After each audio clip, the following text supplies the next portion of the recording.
العالمين والصلاة والسلام على رسوله خاتم النبيين وعلى آله الطيبين وأصحابه الطاهرين والمؤمنين والمسلمين كلهم أجمعين أما بعد فقد قال الله سبحانه وتعالى في كلامه القديم والفرقان الحميد أعوذ بالله من الشيطان الرجيم بسم الله الرحمن الرحيم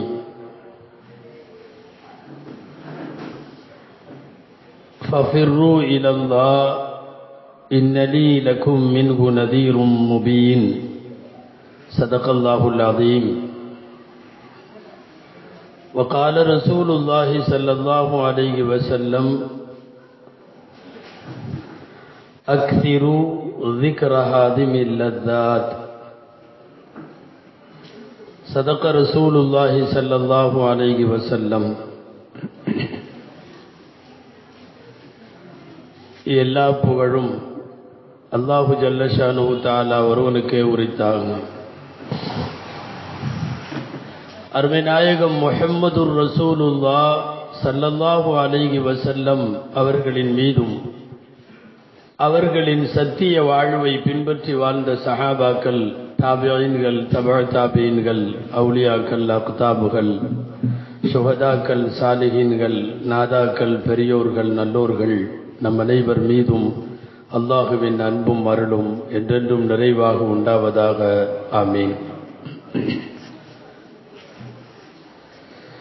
அல்லாஹு ஜல்ல ஷானுஹு தஆலாவினுடைய பேரருளால் நாகை முஸ்லிம் ஜமாத் நிர்வாக கமிட்டியின் சார்பாக நடத்தப்படுகின்ற இந்த சன்மார்க்க சொற்பொழிவு நிகழ்ச்சிக்கு தலைமை ஏற்றிருக்கிற ஹசரத் அவர்கள் முதல் மேடையிலே வீற்றிருக்கக்கூடிய நாகை முஸ்லிம் ஜமாத்தினுடைய இன்னும் நாகையினுடைய பல்வேறு இஸ்லாமிய அமைப்புகள், சங்கங்கள், ஜமாத்துகளுடைய பிரதிநிதிகள், சமுதாய பிரமுகர்கள், வருகை தந்திருக்கக்கூடிய உலமா பெருமக்கள், திரளாக வீற்றிருக்கக்கூடிய பெரியோர்கள், தாய்மார்கள், சகோதரர்கள், உங்கள் அனைவருக்கும் என் ஆரம்பமான அஸ்ஸலாமு அலைக்கும் வரஹ்மத்துல்லாஹி வபரகாத்துஹு. அல்லாஹ் ரசூலை நினைவு கூறும் இந்த நல்லதொரு மாலை பொழுதில் நாகை முஸ்லிம் ஜமாத்தை சார்ந்த அன்பு சார்ந்த வாலிப சகோதரர்கள், வாழ்க்கை என்பது மறுமைக்காக என்று ஒரு மறுமை சிந்தனைகளை உள்ளடக்கிய தலைப்பொன்றில் பேசுமாறு இங்கே என்னை படித்திருக்கிறார்கள். எல்லாம் வல்ல அல்லாஹ் பயன் தரும் விஷயங்களை பேசவும் நாம் கேட்கவும் தொடர்ந்து அது குறித்து சிந்திக்கவும் வருங்காலங்களில் செயலாற்றவும் எல்லாம் வல்ல இறைவன் அருள் புரிவானாக என்கிற நல்ல துஆவோடு நான் துவங்குகிறேன். மறுமை சிந்தனைகள், ஒரு முஸ்லிமினுடைய வாழ்க்கையின் மறுமை கண்ணோட்டம் எப்படி இருக்க வேண்டும் என்பதை குறித்து என்னுடைய உரை அமையப்பெற வேண்டும் என்றாலும், திரளாக நான் பார்க்கிற தாய்மார்கள் ஒரு சில செய்திகளை அவர்களுக்காகவும் சொல்ல வேண்டும் என்று நான் கட்டளையிடப்பட்டிருக்கிறேன். முடிந்தவரை முயற்சிக்கின்றேன். மறுமை சிந்தனைகளை தாங்கி ஒரு முஸ்லிமின் வாழ்க்கை எப்படி பயணிக்க வேண்டும் என்பதை குறித்து முதல்ல நாம் சிந்திக்க வேண்டும். நமக்கெல்லாம் தெரியும், நாம் 7 வகையான ஈமானை அடிப்படையாக கொண்டிருக்கிறோம் இல்லையா? அல்லாஹுவை, ரசூலை, மலக்குகளை, வேதங்களை, நபிமார்களை, நன்மை தீமை அல்லாஹுவிடமிருந்தே உண்டாகிறது என்பதை, மீண்டும் மறுமையிலே எழுப்பப்படுவோம் என்பதை. 7 வகையான ஈமானும் கட்டாயம். ஒரு முஸ்லிமுக்கு இந்த 7இல் ஒன்றிலே சந்தேகம் வந்தாலும் அவன் பரிபூரண முஸ்லிம் அல்ல. அல்லாஹுவை, வானவர்களை, வேதங்களை, நபிமார்களை, அதேபோல் நன்மை தீமை அல்லாஹ்விடமிருந்து வரும் என்பதனை வல் பஅத் பஅதல் மௌத் மரணத்திற்கு பின்னாலே எழுப்பப்படுவோம் என்பதை ஏழுமே முக்கியம் என்றாலும் 7ல 2 ரொம்ப முக்கியம். 2 அந்த 2ஐ பற்றி தான் குர்ஆன்ல திரும்ப திரும்ப திரும்ப வரும். எப்படி வரும்? நீங்கள் ஓதி இருப்பீர்கள், மய்யுமினு பில்லாஹி வல் யௌமில் ஆகிர். அல்லாஹுவை நம்புவார், மறுமை நாளை நம்புவார். இப்ப இடையில உள்ள ஈமான் எல்லாம் தேவை என்றாலும் இந்த 7 ஈமானில் 2 ஈமான் ரொம்ப முக்கியமானது. அதைத்தான் குர்ஆனிலேயும் ஹதீஸிலேயும் எதை சொல்ல வருகிற போதும் நபி ஸல்லல்லாஹு அலைஹி வஸல்லம் இப்படி ஒன்றை சொல்லுவார்கள், மன் கான மின்கும் யுமினு பில்லாஹி வல் யௌமில் ஆகிர். நீங்கள் யாராவது அல்லாஹுவையும் மறுமை நாளையும் நம்பியிருந்தால். இப்போ ஒரு மறுமை நாள் குறித்த முஸ்லிமின் நம்பிக்கை ரொம்ப ஆழமாக அழுத்தமாக இருக்கணும். அல்ஹம்துலில்லாஹ் நமக்கு இருக்கிறது. லேசா அதுல சில தடுமாற்றங்கள் அவ்வப்போது ஷைத்தானால் தரப்படுகிறது என்றாலும் ஒரு முஸ்லிம் அல்லாஹுவை நம்புகிறான், மறுமை நாளை நம்புகிறான். மறுமையை குறித்து இருக்குதா இல்லையா, இப்படியெல்லாம் நடக்குமா, இப்படி யோசிச்சாவே அவன் முஸ்லிம் அல்ல. நான் ஒரு உதாரணம் சொன்னா உங்களுக்கு புரியும். நீங்க அங்கங்க இந்த பீச் ஓரங்கள்ல அங்கங்க இந்த ஜோடி ஜோடியா உட்கார்ந்துருக்காங்க இல்லையா, இந்த இள வயசுக்காரங்க, காதலுங்கிற பேர்ல ஏதாவது 2 உட்காந்துருக்கும் அங்கங்க. சென்னையில எல்லாம் அதிகமா பார்க்கலாம். அவங்க பேசிட்டு இருக்கிறத பக்கத்துல போய் நின்று கேட்டீங்கன்னா நிறைய நகைச்சுவையா இருக்கும். அதுல அடிக்கடி இப்படி ஒரு வாசகம் வரும். என்ன தெரியுமா? அடுத்த ஜென்மோன்னு ஒண்ணு இருந்தா. என்ன வார்த்தைங்க? அடுத்த ஜென்மோன்னு ஒண்ணு இருந்தா, அதாவது நானும் நீயும் அப்போ ஒன்னா இருக்கணும்னு சொல்ல போறாராம். ஆனா சொல்றதுக்கு முன்னாடி அவருக்கு சந்தேகம், மறுமைன்னு இருக்கான்னு தெரியல, அடுத்த ஜென்மம் உண்டான்னு தெரியல. அது மறு ஜென்மமா, மறு பிறவியா, மறுமையா, விசாரணையா, சுவனம் நரகமா, அல்லது வேறு பிறப்பாக, உதாரணமா மனிதன் பாம்பா பள்ளியா, பாம்பு பள்ளிகள் மனிதனா, இப்படியெல்லாம் அடுத்த ஜென்மம்ங்கிறதுல எக்கச்சக்கமான சந்தேகத்தில் இருக்கான். ஆனா இதே வார்த்தையை ஒரு முஸ்லிம் சொல்லிட்டான்னு வைங்களேன், மறுமைன்னு ஒண்ணு இருந்தா காபிரா போயிட்டான்னு அர்த்தம். சொல்லவே முடியாது. மறுமை சிந்தனை விஷயத்தில் உலகத்தில் இருக்கிற நிறைய சமயங்கள் சந்தேக பார்வையோடு பார்க்கிறது. அதனால் தான் அடுத்த ஜென்மோடு ஒண்ணு இருந்தா என்று சொல்லி பேச ஆரம்பிப்பான். ஒரு முஸ்லிம் இருந்தாவெல்லாம் இல்ல, இருக்கிறதுன்னு கன்ஃபார்மா நம்புறான். நாம நம்புறோங்கிறதுக்கு அடையாளம் என்ன தெரியுமா? ஒரு முஸ்லிமினுடைய வார்த்தையில பேச்சு அதை கவனிச்சீங்கன்னா தெரியும். மும்மரமா வராத கடனுக்கு சண்டை போட்டுட்டு இருக்கிற பேசுவார். நீ இன்னைக்கு கொடுக்காம தப்பிச்சிடலாம், ஆனா நாளைக்கு நீ அங்க வந்து மாட்டித்தான் ஆகணும். அப்போ வாங்குற கடனை வசூல் பண்றதுக்கு எதை முன்னிலைப்படுத்துறது தெரியுமா? நீ வா, நாளைக்கு அங்க வா. அப்ப என்ன அர்த்தம்?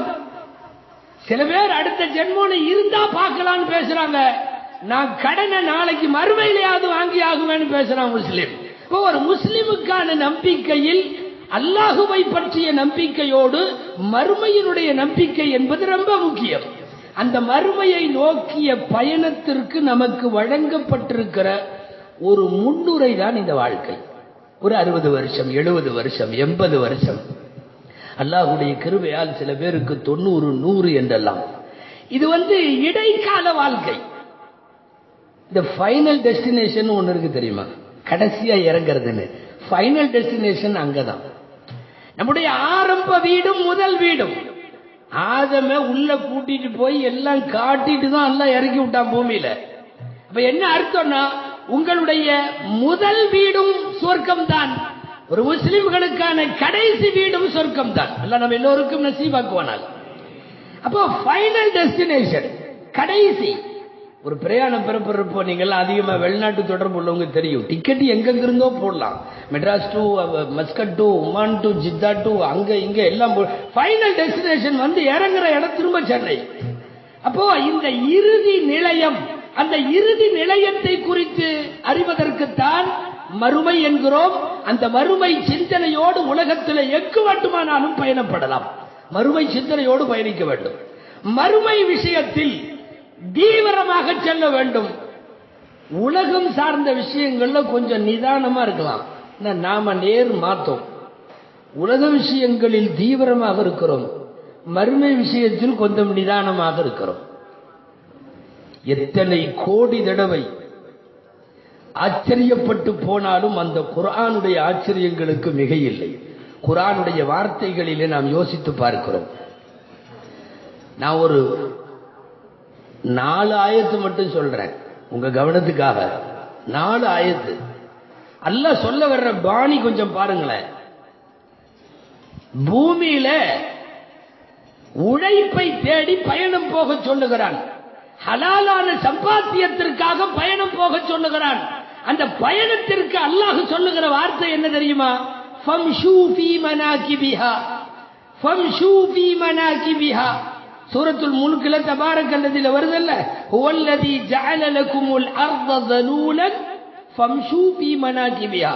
பூமியை வசப்படுத்தி உங்களுக்கு கொடுத்திருக்கிறான். பூமியில போய் நடந்து போய் சம்பாரிச்சுங்க அப்படிங்கிறான். இந்த ஃபம்ஷு அப்படிங்கிற அரபி வார்த்தைக்கு நடந்து போறதுன்னு அர்த்தம், நிதானமா போறதுன்னு அர்த்தம், ஸ்லோவா போறதுன்னு அர்த்தம். 2வது ஒரு ஆயத்துக்கு அப்படிங்க. ஜும்மாவுடைய சூறாவில் ஜும்மா தொழுகையை பற்றி வருகிற போது இப்படி வருது. என்ன? வைதா குதியத்தி ஸலாத்து வைதா நூதிய லிஸ்ஸலாத்தி மின் யௌமில் ஜும்ஆ. ஜும்மா தொழுகைக்கு அழைப்பு கொடுக்கப்பட்டு விட்டால் ஃபஸ்அவ், கொஞ்சம் ஃபாஸ்டா போங்க, ஃபாஸ்டா போங்கன்னு வருது தொழுகைக்கு பள்ளிவாசலுக்கு போக சொல்லும் போது. இதுவே 3வது ஆயத்து. பாவம் செஞ்சிட்டீங்கன்னா அதற்கு மன்னிப்பு வாங்க வேண்டும் என்றால் சாரிஉ சாரிஉ இலா மக்ஃபிரத்தின், ஒருவருக்கொருவர் போட்டி போட்டு ஓடுங்க. லேசா நடந்தா பத்தாது, வேகமா போனாலும் பத்தாது, போட்டி வைத்துக் கொண்டு ஓட வேண்டும். 3 சொன்னவன் 4வது ஒரு இடத்துல சொல்றான், ஃபஃபிர்ரு இலல்லாஹ், அல்லாஹ்வை நோக்கிய பயணத்தில் ஃபிர்ரு, விரண்டு ஓடுங்கள். பின்னாலே சிங்கம் துரத்துகிறது என்றால், பின்னாலே ஆபத்து துரத்துகிறது என்றால், கொலை வரியில கொடுவாளோடு ஒருவன் உங்களை பின்துயர்கிறான் என்றால் என்ன வேகத்தில் ஓடுவீர்களோ ஃபிர்ரு. இப்ப இந்த 4 வார்த்தை துன்யால சம்பாதிக்கிறதுக்கு மெதுவா நடந்து போ, ஜும்மா மாதிரி மேட்டரா இருந்தா வேகமா போ, பாவம் செஞ்சுட்ட மன்னிப்பு வாங்குற மேட்டரா இருந்தா நீயா நானு போட்டி போட்டுட்டு வேகமா போ. அல்லாட்ட போறதா இருந்தா ஃபிர்ரு, பயங்கரமான ஃபாஸ்ட்ல யாரோ ஒரு மரணத்திற்காக உன்னை துரத்துகிற போது நீ எப்படி போவாயோ அப்படி போ. இந்த 4ஐயும் கொஞ்சம் கம்பேர் பண்ணி பாருங்க. உலக ரீதியான சம்பாத்தியங்களுக்கு அல்லாஹ் என்ன சொல்றான் தெரியுமா? நடந்து போகணும். நாம அங்க ஃபாஸ்டா ஓடுறோம், பயங்கரமான ஓட்டம். எத்தனை உள்ளூர்ல ஓடுறார், உள்நாட்டுல ஓடுறார், வெளிநாட்டுல ஓடுறார், எல்லாம் ஓடுறார். அப்புறம் ஜும்மான்னா அப்புறம் அதுக்கு தகுந்த மாதிரி மெம்பர் சில பேர்லாம் முடிவே பண்ணியிருக்காங்க, இமாம் மெம்பர்ல இருந்து இறங்கின பிறகுதான் உள்ள போறதுன்னு. அதுக்கப்புறம் பாவ மன்னிப்பு, இந்த வருஷம் அந்த 27 இந்த பெருநாள் பராத்து இதெல்லாம் அதுக்குன்னு வச்சிருக்கோம். இப்போ படிப்படியா இறைவனை நோக்கிய பயணத்திலே வேகப்பட வேண்டும் என்கிறது குர்ஆன். நம்முடைய வாழ்க்கை மறுமைக்காக என்று யோசிக்கிற போது நான் முதல்ல இதை முன்னுரையா சொல்றேன். மறுமையை நோக்கிய பயணம் வேகப்பட வேண்டும். உலகத்தின் விஷயங்களுக்கு கொஞ்சம் நிதானப்பட வேண்டும். ஆனால் இங்கே உலகம் சார்ந்த விஷயம் வேகம் எடுத்திருக்கிறது, மறுமை சார்ந்த விஷயம் நிதானமா இருக்கு, ரொம்ப நிதானம். அடிக்கடி சொல்றது உண்டு, நீங்க கேள்விப்பட்டிருக்கலாம். தட்டப்புட்டன்னு பள்ளியாசல்ல ஓடி வருவோம். இமாம் ஜமாத்துல இமாம் ருக்கூல இருந்தாருன்னா அவர் எந்திரிக்கிறதுக்கு முன்னாடி. ஏன்னு நினைக்கிறீங்க? தொழுகையில ஆர்வம்லாம் ஒண்ணும் இல்ல, கொஞ்சம் மிஸ் ஆச்சுன்னா எந்திரிச்சு நின்று அதுக்கப்புறம் 2 நிமிஷம் செலவழிச்சு தொழுக வேண்டியது இருக்கு. இல்ல உண்மை தானே? தொழுதுட்டு இருக்கும் போது வேகமா ஓடுறது. ஏன் அப்படின்னா கொஞ்சம் லேட்டானா அப்புறம் 2 நிமிஷம் செலவழிக்கணும், அப்புறம் எந்திரிச்சு நின்று மஸ்பூக்கா எந்திரிச்சு நின்று தொழுவணும், அப்புறம் பின்னாடி வர்றதுல லேட் ஆகுது. உலகம் நம்மை இழுக்கிற இழுப்பினுடைய ஆர்வம் என்ன செய்யுதுன்னா தொழுகையில வேகமா ஓட வைக்குது. ஹதீஸ்ல தெளிவா வருது, அப்படி ஓடக்கூடாது. தொழுகையில சலாம் கொடுக்கிற ஸ்டேஜில் இமாம் இருந்தாலும் கூட ஒது செஞ்சுட்டு போறவன் நிதானமா தான் போகணும், வேகமா போகக்கூடாதுன்னு ஹதீஸ் இருக்கு. லா தஅதூஹா தஸ்ரஊன வஅதூஹா தம்ஷீன். நீங்கள் தொழுகைக்கு செல்லுகிற போது, தொழுகைக்கு நடக்கிற போது விரைந்து கூட நடந்து விடாதீர்கள், இயல்பாக எப்பவும் போல நடக்கணும். நாம வலிக்கு உளுந்துருவானோன்னு பயமா இருக்கு, அவ்வளவு வேகமா ஓடுறான். ஏன்னா இது எந்திரிச்சதாக இருக்காங்க. ஸல்லல்லாஹு அலைஹி வஸல்லம் காலத்துல ஒருத்தர் இப்படி ஓடி வந்தார், தட்டப்புட்டன்னு ரசூலுல்லாஹ் ருக்கூல இருந்து எந்திரிக்கிறக்குள்ள வந்து சேர்ந்துட்டார். இந்த கால பேசுமாம் இல்லை, யார் ஓடி வந்துலாம் அவங்க கேட்கறது இல்லை. சல்லாலிச்செல்லாம் கேட்டுருவாங்க. திரும்பி உட்காந்து கேட்டாங்க, யாருப்பா கடப்புடன் ஓடி வந்தது? இவர் எந்திரிச்சு நின்றார், நான் தான். ஏன் இல்லை, உங்க பின்னாடி எனக்கு கிடைக்கிற ஒரு ரக்காயத்துங்கிறது வாழ்க்கையில எவ்வளவு பெரிய பாக்கியம். அது உண்மை. மஸ்ஜிது நபவியில ரசூலுடைய இமாமத்துல ரசூலுடைய ஜமாத்துல ஒரு ரக்காயத் உண்மையாகவே எத்தனை கோடி கொடுத்தாலும் தகும். அதனால ஓடி வந்தேன். அவர் நம்மள மாதிரி உள்ள வேற ஒரு நோக்கத்தை வச்சுட்டு பொய்யெல்லாம் பேசல. நாம கடை வியாபார நேரங்கிறதுக்காக அப்ப ஓடி இருக்கோம். ஆனா அவரு அந்த மாதிரி ஓடல. அப்ப ஸல்லல்லாஹு அலைஹி வஸல்லம் சொன்னாங்க, ஜாதகல்லாஹு ஹிர்சன், அல்லாஹ் உன்னுடைய பேராசையை அதிகப்படுத்துவானாக. ஜாதகல்லாஹு ஹிர்சன் அப்படின்னு துவா செஞ்சுட்டு உன்னோட ஆசையை அல்லாஹ் அதிகப்படுத்திட்டோம். ஆனா இனிமேல் இப்படி வராத. எப்படி? நான் தொழுக வைத்துக் கொண்டிருக்கிற போது, இமாம் ஜமாத்து நடைபெற்று கொண்டிருக்கிற போது, அங்கிருந்து வர்றப்ப இயல்பான சாதாரண நடைகள் நடந்து மாத்திரம்தான் வர வேண்டும். அது அல்லாம வேகமாக ஓடி வராதேன்னு சொல்லிட்டாங்க ஸல்லல்லாஹு அலைஹி வஸல்லம். நாம அந்த நோக்கத்திலையா? நாம வேற நோக்கத்துல தான் வர்றோம். வேற நோக்கத்துல தான் வர்றோங்கிறதுக்கு ஆதாரம் என்ன தெரியுமா? ஒரு ஆதாரம் நான் சொல்றேன், சரியா பொருந்தி வருதான்னு பாருங்க. இவ்வளவு வேகமா ஓடுறாருல்ல, இமாம் எந்திரிச்சிட்டா ஸ்லோவாயிருவார். இமாம் எந்திரிச்சிட்டா ஸ்லோவாயிருவார். ஏன் தெரியுமா? இனி சேர்ந்தாலும் அந்த ரக்காயத்து கவுண்டிங்ல ஒத்துக்காது. இல்ல உண்மை தானுங்க. சஜிதால இருக்கிறப்ப போய் சேர்ந்தா ரக்காயத்து கவுண்டட் ஆகுமா? ஆகாது. அப்ப என்னன்னா, வேகமா போய் திரும்ப எந்திரிச்சு தொழுகாம இருக்கிறதுக்கு என்ன வழின்னு பார்த்திருக்காரு. டப்புனு இமாம் எந்திரிச்சிட்டார். நானெல்லாம் சத்தம் கேட்டாவே எந்திரிச்சிடுவேன். தடப்புடன் வர்றாங்கன்னு தெரிஞ்சாவே, ஏன்னா வரக்கூடாது. சரி, இப்ப வந்தாச்சல்ல. மார்க்கத்தினுடைய சட்டம் என்ன தெரியுமா? உள்ள வரும்போது இமாம் எந்த நிலையோ அந்த நிலையில சேரணும். இமாம் ஃபர்ஸ்ட் சஜ்தால இருந்தா அல்லாஹு அக்பர் தக்பீர் கட்டி நேரா ஃபர்ஸ்ட் சஜ்தாவுக்கு போகணும். இமாம் ரெண்டாவது சஜ்தாவில இருந்தா தக்பீர் கட்டி நேரா ரெண்டாவது சஜ்தால ஜாயின் ஆகணும். இதுக்கு அப்படி பண்றோமா? இல்ல. எந்திரிச்ச உடனே நிதானம் ஆயிட்டு அதுக்கப்புறம் என்ன பண்ணுவார் தெரியுமா? கர்ச்சீப் எடுத்து மூஞ்சி எல்லாம் துடைப்பார். எதுக்கு தெரியுமா? அவர் கீழே போய் 2 சஜிதாவை முடிச்சுட்டு மேல வரட்டும். நாமளும் சேர்ந்து செஞ்சா ரக்காயத்து கணக்குல இல்ல. அதனால கணக்குல வராத சஜிதாவை நாம ஏன் செய்வானே, அதை மத்தவன் செய்தோம் அப்படின்னு மூஞ்சியை தொடச்சு ஓரமா போய் நல்லா இருக்கிற வேட்டியை ஒரு தடவை அவுத்து கட்டி ஃபேனுக்கு சென்டர் பாயிண்ட் பார்த்து எவன் வந்திருக்கான் எவன் வரலன்னு ஒரு பார்வை பார்த்து அதுக்கப்புறம் நிக்கிறது. இப்போ நான் சொல்ல வந்தது, அல்லாஹ்வுடைய காரியங்களில் விரைந்து செயல்படுதல், உலகத்தின் காரியங்களில் நிதானம், மறுமையை நோக்கிய சிந்தனைகளில் நமக்கு வர வேண்டிய முதல் சிந்தனை இது. ரப்புடைய காரியங்களில், மார்க்க ரீதியான செயல்பாடுகளில் நாம் எடுத்து வைக்கக்கூடிய ஒவ்வொரு அடியும் வேகமாக போக வேண்டும்.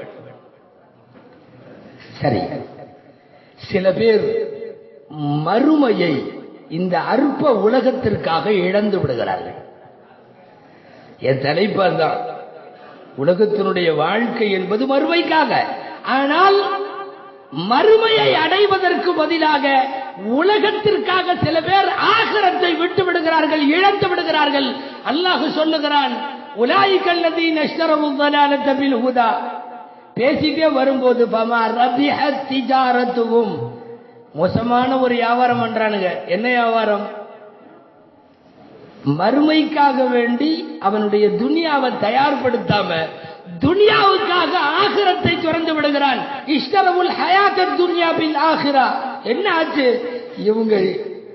இவங்க வியாபாரம் லாபம் அடையல. மறுமை சிந்தனை வருவதற்கு ஒரு முடிவு முதல்ல வேண்டும். கொஞ்சம் தயவு செய்து நீங்க கவனிக்கணும். இந்த சாயா தப்ரூக்கு எதுவும் இடையில டிஸ்டர்ப் ஆகக்கூடாது.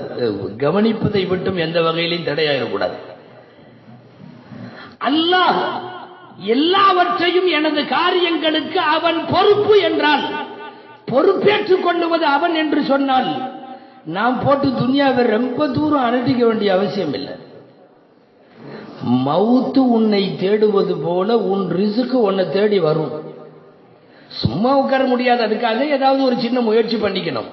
அதுக்காக அதுவே வாழ்க்கை என்று ஓடிக்கொண்டே இருந்து மறுமையை அதற்காக இழக்கக்கூடாது. ரிஸ்க் தருபவன் அவன்.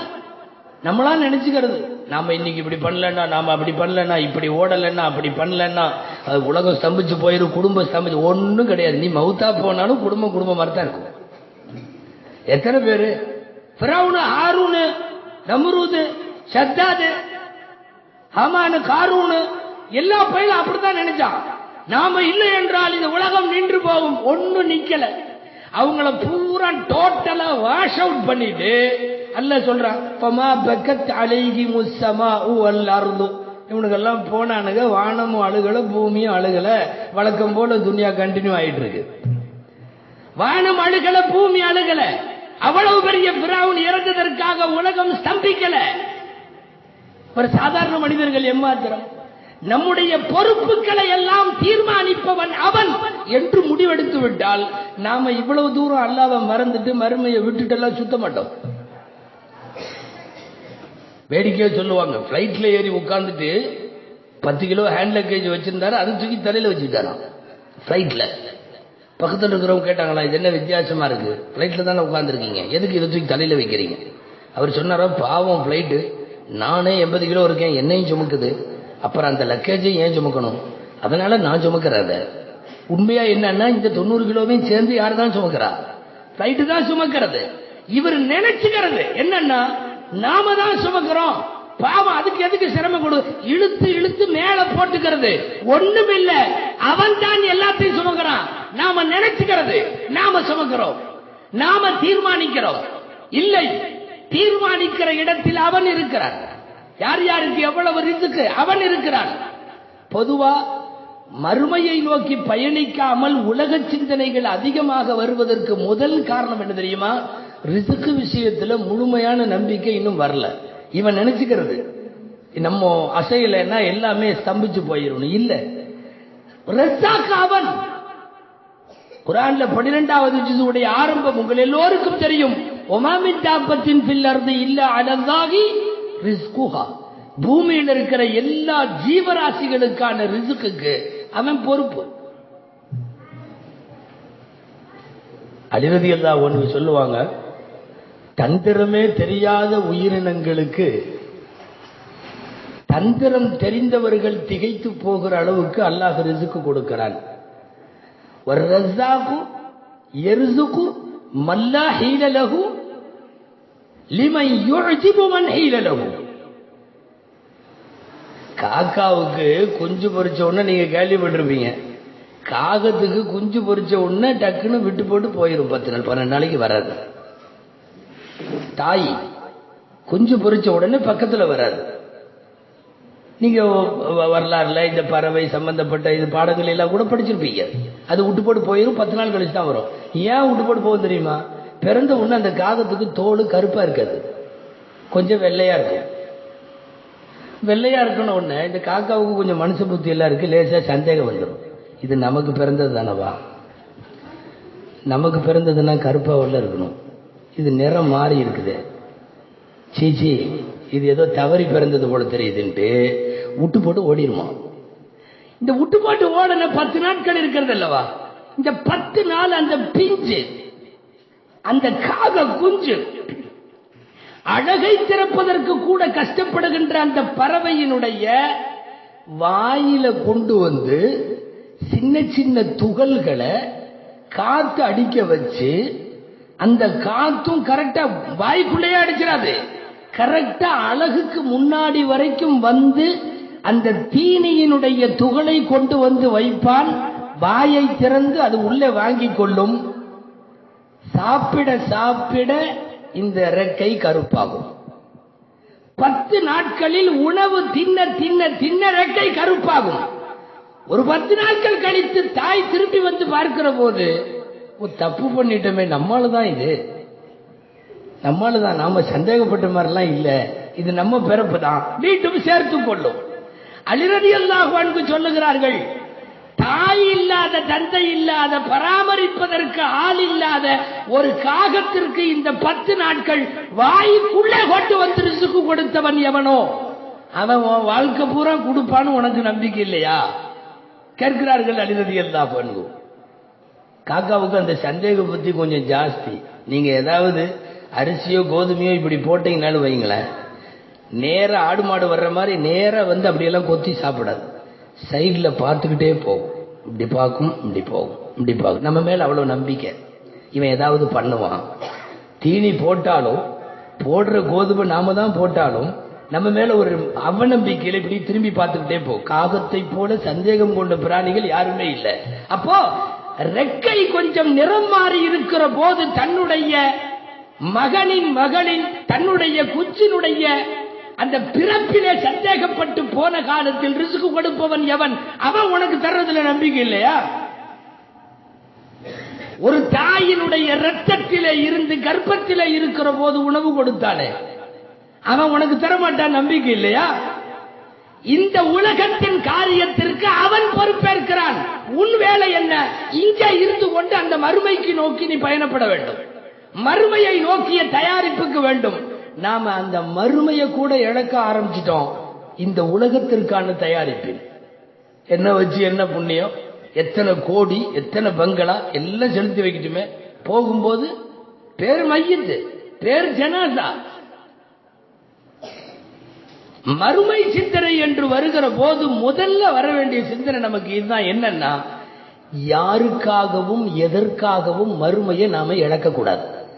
இங்கே நம் வசதிக்காக, நம்முடைய வாரிசுகளின் வசதிக்காக, அடுத்த தலைமுறை உட்கார்ந்து சாப்பிடுற அளவுக்கு சேர்த்து வைக்கிறதுக்காக நமக்கென்று அல்லாஹ் வழங்கி இருக்கக்கூடிய மறுமையை நாம் இழக்கிறோம்.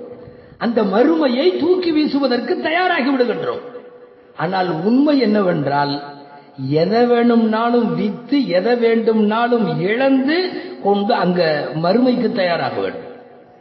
போயாகணும் அல்ல, எல்லாரும் போயாகணும். அதாவது இந்த மருந்துல எல்லாம் வந்து அட்டைப்பட்டியில ரெண்டுமே போட்டுருவான். எம்எஃப்ஜி டேட் போடுவான், மேனுபேக்சரிங் டேட்டு, கீழேயே எக்ஸ்பைரி டேட்டும் போட்டுருவான், ரெண்டும் போட்டுருவான். இந்த நம்மளுக்கு வந்து மேனுபேக்சரிங் டேட் மட்டும் இருக்கு, டேட் ஆஃப் பர்த் இருக்கு, எக்ஸ்பைரி டேட்டு போடலை. அவ்வளவுதான் வித்தியாசமே ஒளி. எக்ஸ்பைரி டேட் இல்லாம யாரும் கிடையாது. எக்ஸ்பைரி டேட்டையும் போட்டுட்டா வாழ்க்கை விளங்காது. நினைச்சு பாருங்க, 1947 பிறந்த அப்துல் காதர் ஆஜியார் அவர்கள் 2018 மௌத்தாகுவார்கள்னா என்ன பண்றது? அதுல ரெண்டு ஆபத்து இருக்கும். ரெண்டு ஆபத்து. என்ன ஆபத்து தெரியுமா? ஒரு ஆபத்து, 2018 மௌத்தா போறதுனால பள்ளிவாசலை விட்டு வெளியவே வரமாட்டான், உள்ளேயே உட்காந்துக்கிறது. யாருலா யாருலா யாருலா, பொண்டாட்டி புள்ள கடை கண்ணி ஒன்னும் கிடையாதுங்கிற மாதிரி ஆயிரும். இன்னொரு ஆபத்து இருக்கு. என்ன ஆபத்து தெரியுமா? 18 தானே மவுத்து, 17 வரை எல்லா ஆட்டமும் போட்டு 17 அச்சுக்கு போயிட்டு வந்துருவான். க்ளோஸ், சாப்டர் க்ளோஸ், எல்லா பாவங்களும் மன்னிக்கப்பட்டு அன்று பிறந்த பாலகனை போல வந்து 18 மௌத்தா போயிடுவான். இது பெரிய சிக்கலாயிரும். பல்வேறு நன்மைகளை கருதி எக்ஸ்பைரி டேட் போடல, ஆனா நமக்கான தயாரிப்பு தேதி போடப்பட்டிருக்கிறது. நமக்கான டேட் ஆஃப் பர்த் நம் கையில இருக்கிறது. டேட் ஆஃப் டெத் இல்ல, எக்ஸ்பைரி டேட் மட்டும் இல்ல. அதிலே போடக்கூடிய ஆட்டம் தான் இதுவெல்லாம். உலகத்திலே எப்படி இருந்தாலும் போயாக வேண்டும். எப்படி இருந்தாலும் அந்த அப்துல் காதர் ஆஜியாரு, அப்துல் ஜப்பார் ஆஜியாரு அப்படிங்கறதெல்லாம் இந்த ரூஹுன்னு ஒண்ணு இருக்குல்ல, இது இருக்கிற வரையும் தான் அந்த மரியாதை. அது போச்சுன்னா உயர்திணையில இருக்கிற நம்ம அக்ரணைக்கு வந்துருவோம். வருது போகுது. மனுஷனுக்கு ரெண்டு ஸ்டேஜ் இருக்குதுங்க. குழந்தையா இருக்கிறப்பவும் சரி, திரும்ப மௌத்தா போறப்பவும் சரி, அது இது வருது போகுதுன்னு தான் நம்மளை பேசுவாங்க. 2 வயசு குழந்தை என்ன பண்ணுது? தூங்குது, பால் குடிக்குது, சாப்பிடுது, அழுகுது, அக்ரிணையாவே பேசுறது. உயர்திணையில பேசுறது இல்ல.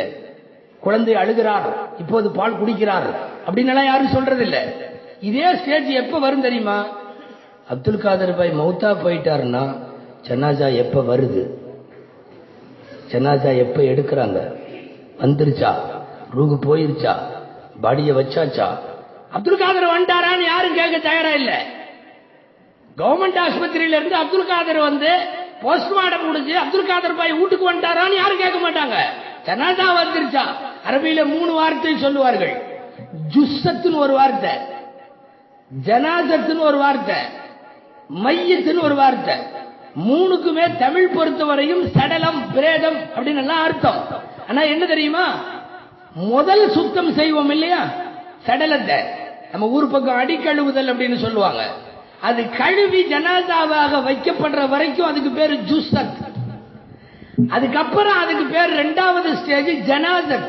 தூக்கி செல்லுகிற போது உள்ள ஹதீஸ்களை எல்லாம் பார்த்தீங்கன்னா ஜனாதாவை தூக்கி செல்லுதல், ஜனாதாவுக்கு பின்னாலே நடத்தல், ஜனாதாவை எடுத்துக்கொண்டு போய் வைத்தல், ஜனாதாவுக்காக தொழுகுதல், சலாத்துல் ஜனாசா, இப்படி எல்லாம் பேர்.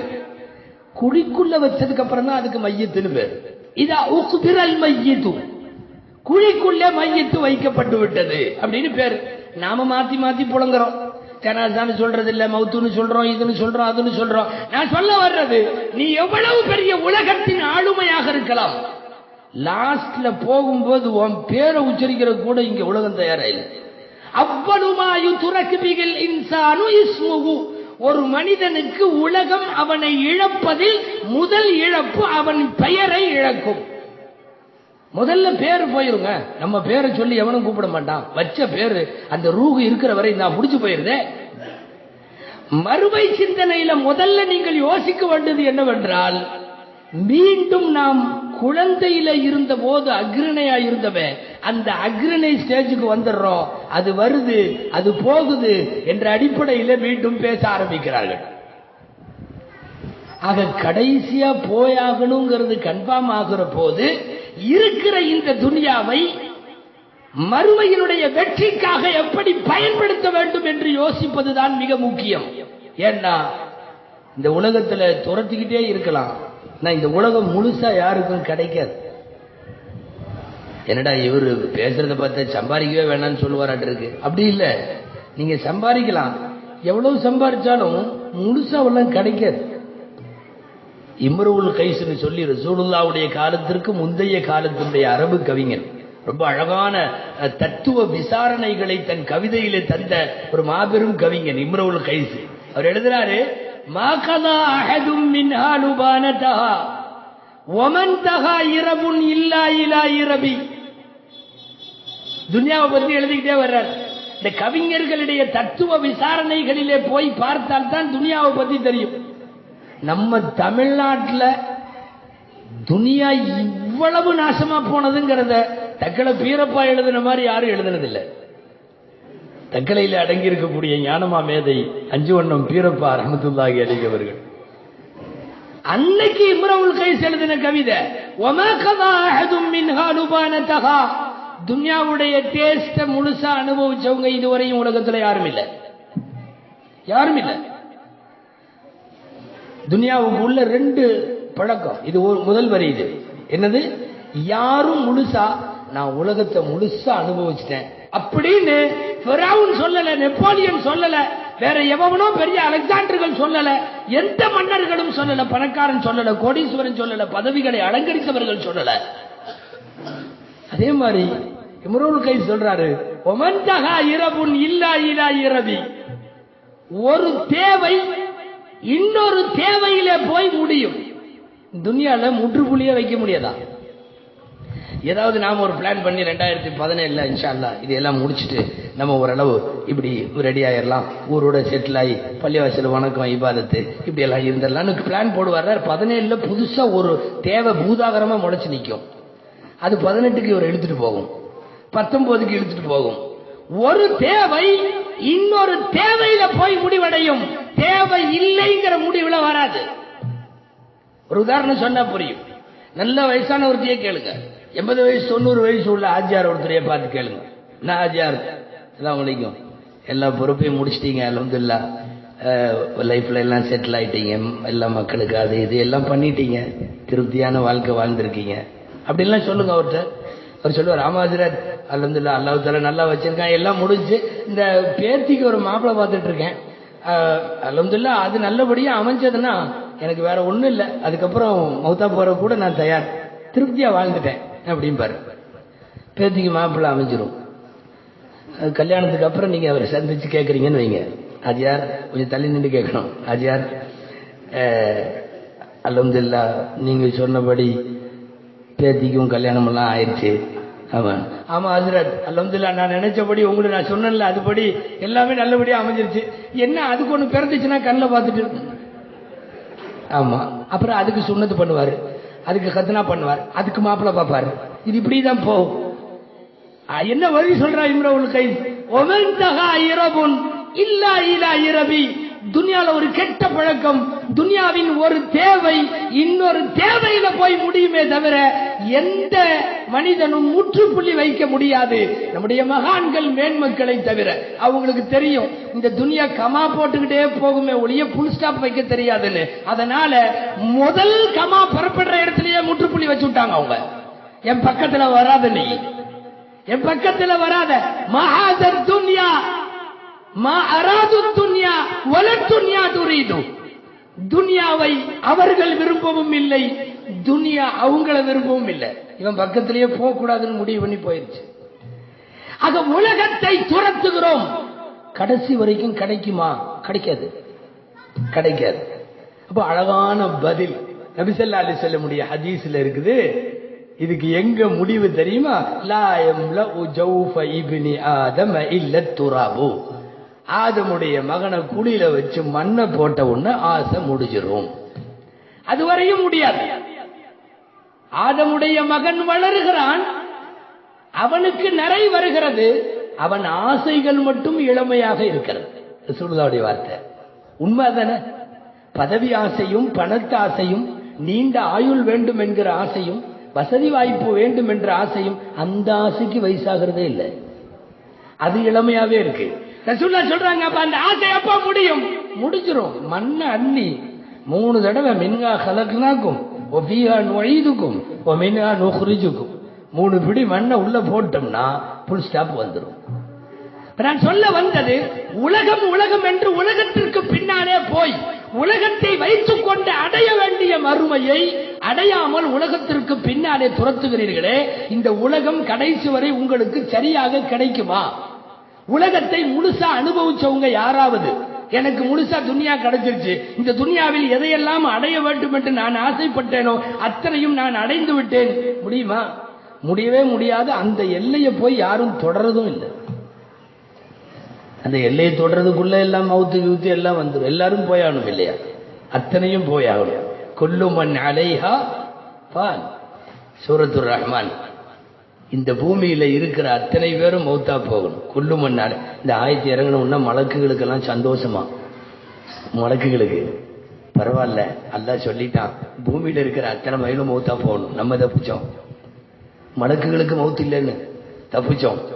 என்ன குர்ஆன்ல அப்படித்தான் வருது. குல்லு மன் அலைஹா. அலைஹா அப்படின்னா அந்த பதம் பூமியை பார்த்து சொல்லுது. குல்லு மன் அலைஹா ஃபான்னா பூமியில இருப்பவர்கள் எல்லாரும் மௌத்தா போயிருவாங்க, ஃபனாவா போயிருவாங்க அப்படின்னு தான் வருது. நம்ம எல்லாம் தப்பிச்சோன்னு பேசிட்டு இருக்கிறப்பவே கொஞ்ச நாள்ல ஒரு வார கேப்லயே அடுத்த ஆயத்து இறங்குச்சு. குல்லு ஷையின் ஹாலிகுன் இல்லா வஜ்ஹா. எல்லா பொருளும் அழியும் அல்லாஹ்வை தவிர. அப்புறம் தான் அழுதாங்களாம், நமக்கும் மௌத்து உண்டு. யார் மௌத்தாகணும்? எல்லாரும் மலக்குகளும் மௌத்தாகணும். மரணத்தை பற்றி உலகத்திலே அறிமுகம் செய்த ஜிப்ரீலுக்கு மௌத்து உண்டு. ரூஹை எடுத்த மலக்குள் மௌத்துக்கு மௌத்து உண்டு. போயாகணும் அல்ல?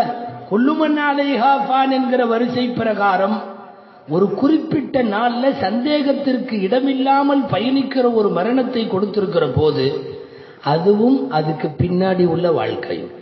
தயவு செய்து உலகத்தினுடைய 60 வருஷங்கிறது சிம்பிளா முடிஞ்சிடும்.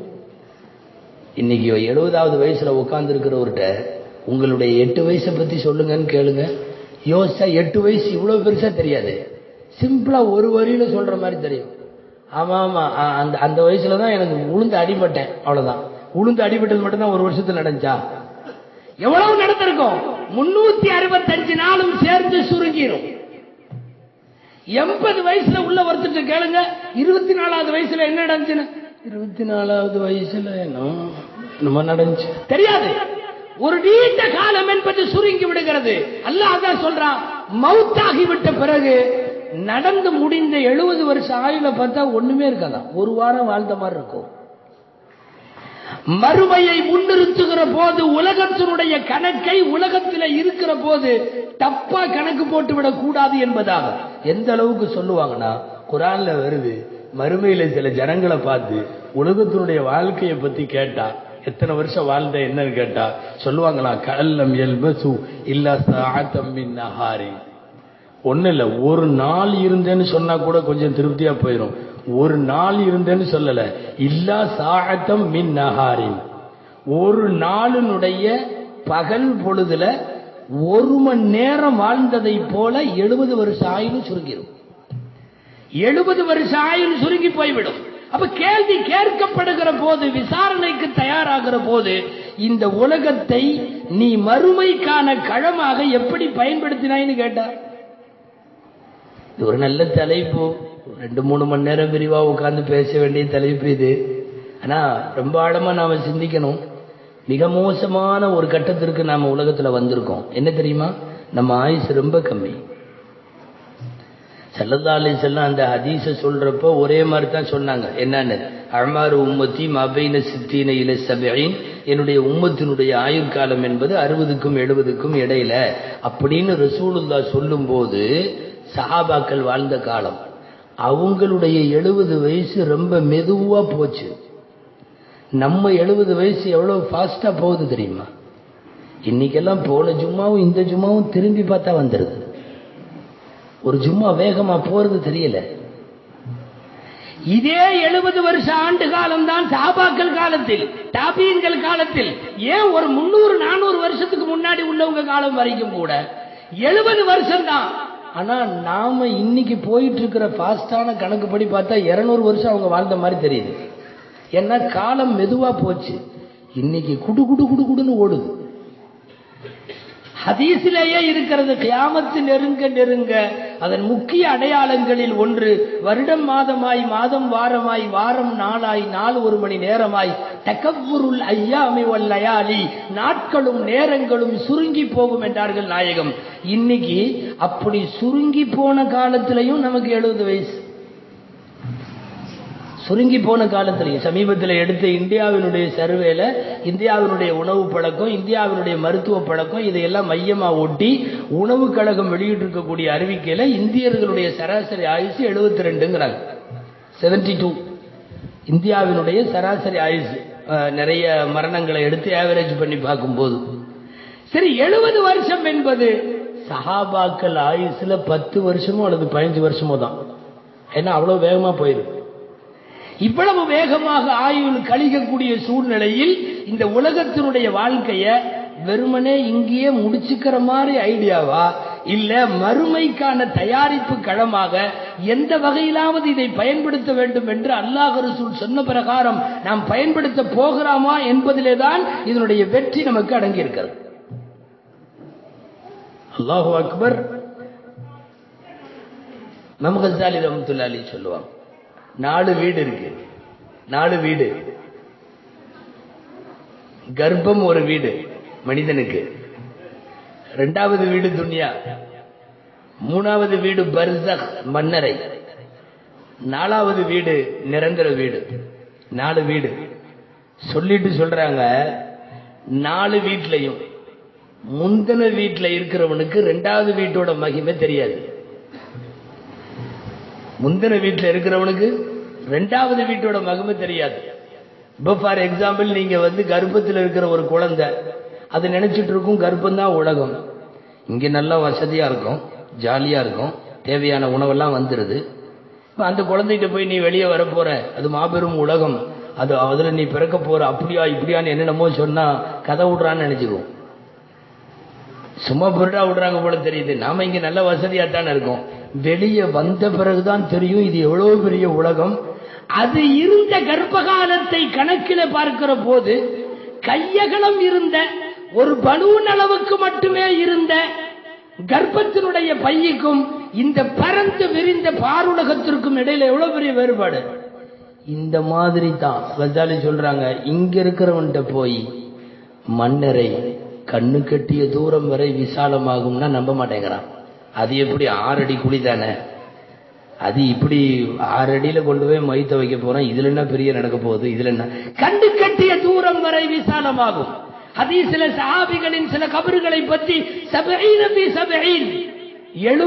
70 இந்த சஹாபிகள் படுத்திருக்கிறார்கள். 70க்கு 70. நம்ம கடையெல்லாம் 10க்கு 10. 70க்கு 70. இன்னும் சில ஹதீசுகளில் மத்த பஸ்ரிகினா பார்வை எங்கு போய் முடியுமோ அது வரைக்கும் ஒரு கபரு.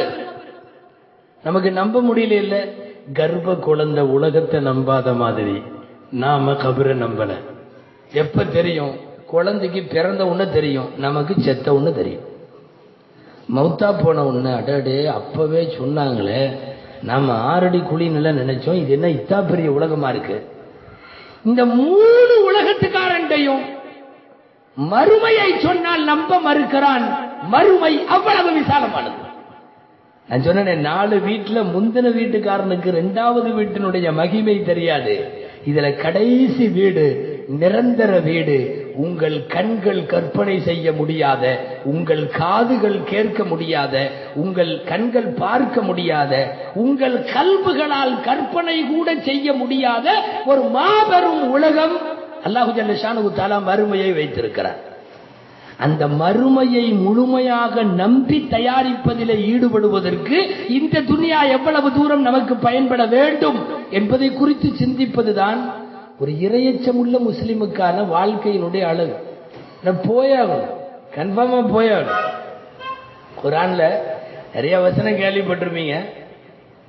நினைப்புல வச்சுக்கிறதுக்காக ஒரு 4 வசனத்தையாவது சும்மா சொல்லிடுறேன், முழுசா சொல்ல வேண்டியதில்லை. உறுதியா கட்டப்பட்ட கோட்டையில இருந்தாலும் மவுத்து வந்துடும்.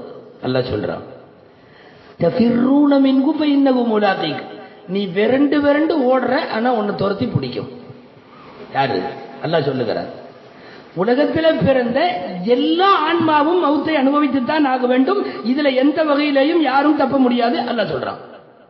அருமிநாயகம் ஸல்லல்லாஹு அலைஹி வஸல்லத்தை பார்த்து சொல்லுகிறான், இன்னக மையித்துன் வ இன்னஹும் மையித்துன். நாயகமே, நீங்களும் மக்களை விட்டு மறைவீர்கள். ரசூல் ஸல்லல்லாஹு அலைஹி வஸல்லத்தை முழுசா மையித்துன்னு சொல்லக்கூடாது. அவர்கள் மறைந்து வாழுபவர்கள், மக்களின் கண்களை விட்டு மறைந்து வாழுகிறார்கள், அவ்வளவுதான். கபறுகளில் ஹயாத்தோடு, முழுமையான ஹயாத்தோடு இருக்கிறவர்கள். அதனால தான் அவர்களுடைய மனைவிமார்கள் மறு திருமணம் செய்ய முடியாது, அவங்க சொத்துக்களை பிரிக்க முடியாது. அருமைநாயகம் ஸல்லல்லாஹு அலைஹி வஸல்லம் போன்ற நபிமார்கள் என்ன பூமியின் மேற்பகுதியிலே வாழவில்லை, கீழ்ப்பகுதியிலே வாழுகிறார்கள், மறைந்து வாழுகிறார்கள். ஆனால் உலகத்தினுடைய ஆளுமைகளில், அல்லாஹ்வினுடைய வல்லமைகளில் அவனிடமிருந்து அருளை பெற்று இந்த உலகத்தில் கோலோச்சுகிறார்கள். எல்லா ஹதீஸ் நூல்லையும் ஒரு பாடம் உண்டு. நான் இளைஞர்களின் கவனத்திற்கு குறிப்பாக தருகிறேன். எல்லா மையத்து மாதிரி ரசூல்லா மையத்தா படுத்திருக்காங்கன்னு நினைச்சிடக்கூடாது. ஹயாத்துல் அம்பியா ஃபீ குபூரிஹிம், அத்தனை ஹதீஸ் கிதாப்லயும் இப்படி ஒரு பாடம் இருக்குது. என்ன தெரியுமா? கபறுகளில் நபிமார்களினுடைய ஹயாத்தான வாழ்க்கை. அங்கே நபிமார்கள் தொழுகுவது பதிவாகிறது, நபிமார்கள் ஓதுவது பதிவாகிறது, நபிமார்களின் பேச்சு பதிவாகிறது, சலாமும் பதிலும் பதிவாகிறது, நபிமார்களின் துஆ பதிவாகிறது. நல்லோர்கள் நபிமார்களுடைய தரம் வேற. நான் இப்ப அந்த தலைப்புக்குள்ளே போகவில்லை. ஆக திரும்ப திரும்ப குர்ஆன் மரணத்தை பற்றியோ மரணத்தினுடைய சந்தேகங்களை பற்றியோ நீங்கள் பேசினால் உறுதியா மறுக்குது. குர்ஆன்ல நான் முழு வரலாறு சொல்ல மாட்டேன், லேசா கோடிட்டு மட்டும் காட்டிடுறேன். 3 வரலாறு. உசைர்னு ஒரு நபி அப்படி ஒரு ஊரை பாஸ் பண்ணி போறப்ப ஊர் இடிஞ்சு விழுந்து கிடக்குது. உசைர் கேட்கிறார், கைஃப யுஹ்யில் மௌதா, எப்படித்தான் இந்த ஊரை எல்லாம் அல்லாஹ் உயிர்ப்பிப்பானோ தெரியல. இடிபாடுகளுக்கு இடையிலே சிதிலமடைந்து கிடக்கிற ஒரு ஊர் அல்லாஹ் எப்படி உயிர்ப்பிப்பான்னு தெரியலன்னு உடனே அல்லாஹ் இவரை மௌத்தாக்கிடுறான். அந்த இடத்துலயே 100 வருஷம் மௌத்து. 100 வருஷம் கழிச்சு எழுப்புறான். அமாத்தகுல்லாஹு மேத்தாமி, எந்திரிச்சு உட்கார்றாரு. எழுப்பி எவ்வளவு நாள் தூங்கணும்? வழக்கம் போல எல்லாரும் சொல்ற பதில் நாமளும் மறுமையில தான் சொல்லுவோம். ஒரு நாள் தான் துனியால, ஒரு நாள் வாழ்ந்த மாதிரி இருக்குன்னு நாம சொல்லுவோம். அந்த மாதிரி தான் அவர் சொன்னார், ஒரு நாள் தூங்கின மாதிரி இருக்கு. ஒரு நாள் எல்லாம் இல்ல, 100 வருஷம் தூங்கியிருக்க. 100 வருஷத்துல நீ கேட்டிய இந்த ஊரை எப்படி அல்லாஹ் உயிர்ப்பிப்பான்னு, உன்னைய உயிர்ப்பிச்ச மாதிரி தான் உயிர்ப்பிப்பான். பிராக்டிக்கலான பதில். அதாவது வாயில சொல்லல பதில, அல்லாஹ் நினைத்தால் எதையும் ஆகு என்று சொன்னால் ஆகிவிடும், அந்த அடிப்படையில் உயிர்ப்பிப்பான்னு வாயில சொல்லாமல்ல, மௌத்தாக்கியே காட்டி 100 வருஷம் மௌத்தாக்கி எழுப்பி விட்டு இப்ப எப்படி நீ எந்திரிச்ச அந்த மாதிரி தான் உன்னோட கழுதை பார். அப்படின்னா கழுதையை பார்த்தா கழுதைக்கான வெறும் குச்சி மட்டும் நிக்குது, கழுத மாதிரி குச்சி மட்டும் நிக்குது. கொஞ்ச நேரத்தில் அப்புறம் தமன் ரஹ்மன் சேருது. இறைவன் நினைத்தால் மக்கி உக்கி போகவும் வைக்க முடியும். மறுபக்கம் அவர் தூக்குல கொண்டு வந்திருந்த சாப்பாடு திறந்து பார்த்தா சரியா இருக்கு. சீக்கிரம் கெட்டு போற பொருள் சாப்பாடு, அது அப்படி இருக்குது 100 ஆண்டுகளுக்கு பின்னால.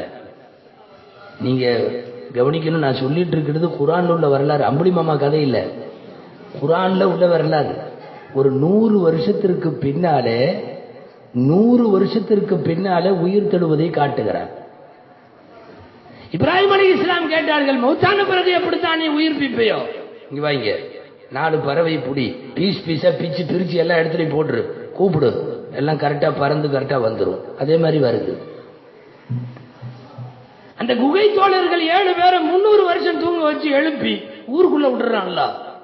குர்ஆனிலே வழி நெடுகிலும் இதுவெல்லாம் என்ன தெரியுமா? இறந்ததற்கு பிறகு நான் எழுப்புவேன். இறந்ததற்கு பிறகு மௌத்த தப்பிச்சவங்க யாரும் இல்ல. முதல்ல மௌத்த விளங்கினவன் மட்டும்தான் மறுமையை விளங்க முடியும். இன்னைக்கு சயின்ஸ் எவ்வளவோ முயற்சி பண்ணுது, எப்படியாவது மௌத்த விளங்கிடலாம். மரணத்தை விட்டு விலக்கு பெற்றவர்கள் 3 பேர் இல்லையா? இப்படிதானே சொல்லப்படுது நமக்கு. 3 பேர். ஒன்னு இப்லீஸ், அவன் மௌத்தாகுவதில்லை. முதல்லயே பேசி வாங்கிட்டு வந்துட்டான். என்னன்னு?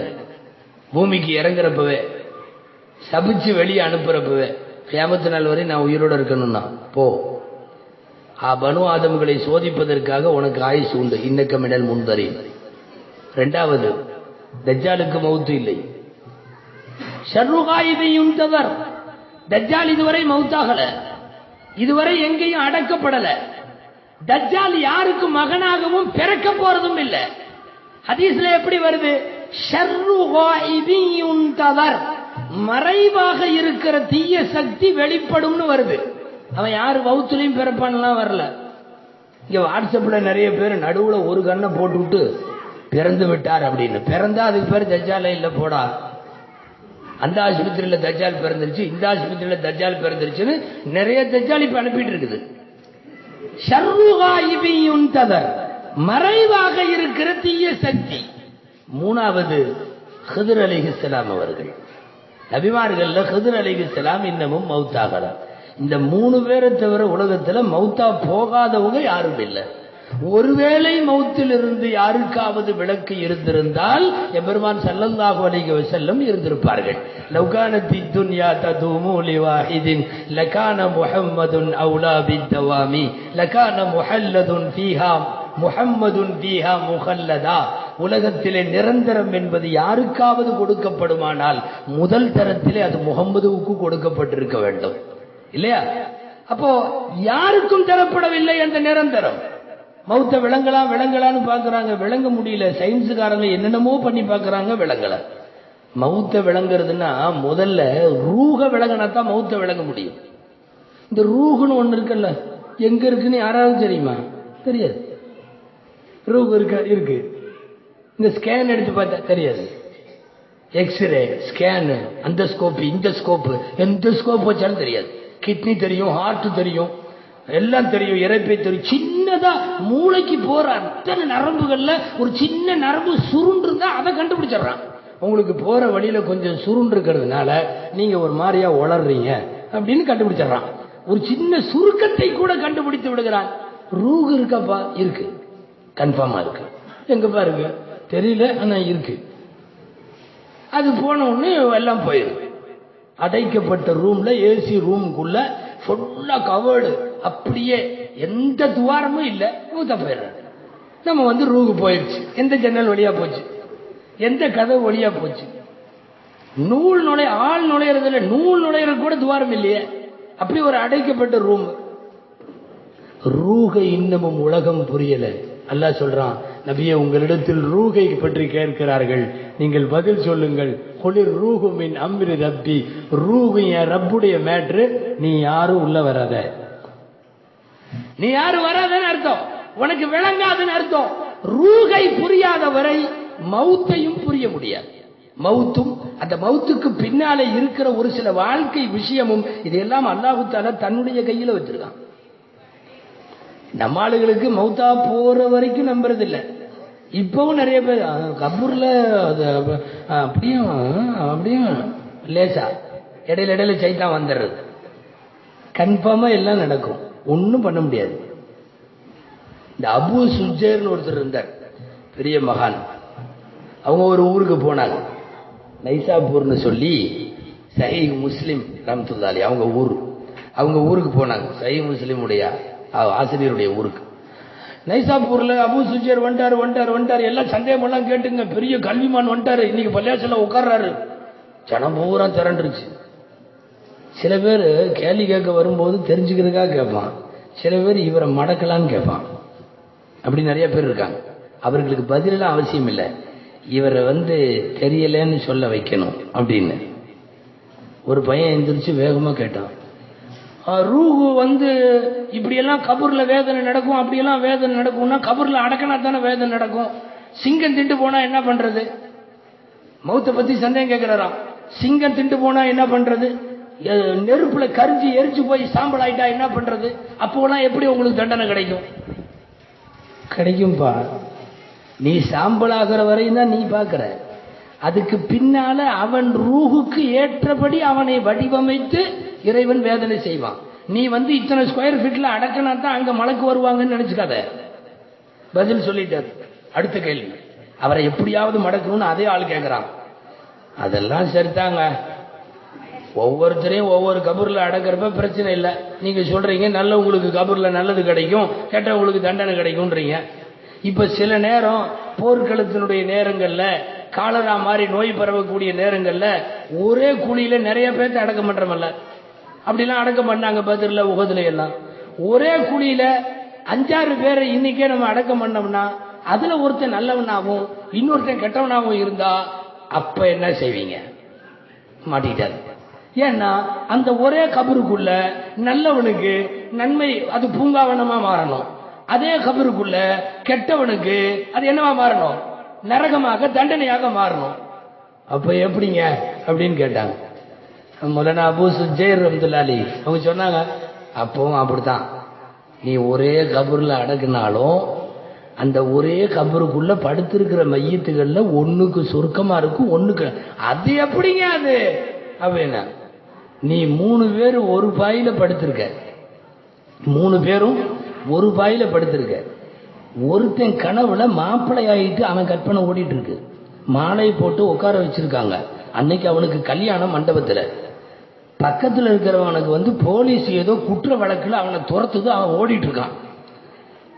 அவனுக்கு இன்னொருத்தன் பக்கத்துல இருக்கான், அவனை யாரோ வெட்டுறதுக்கு பயங்கரமா இது பண்ணிட்டு இருக்காங்க. அவன் இருக்கான். 3 பேரும் ஒரு வாயில தான் படுத்திருக்கான். எழுப்பி விட்டு பாரு. இந்த மாப்பிள்ளையா இருந்தவன் ஏன் நல்லா போயிட்டு இருந்துச்சு, கொஞ்ச நேரத்துல நிக்கா போயிருப்பாங்க, கெடுத்து தொலைஞ்சிய.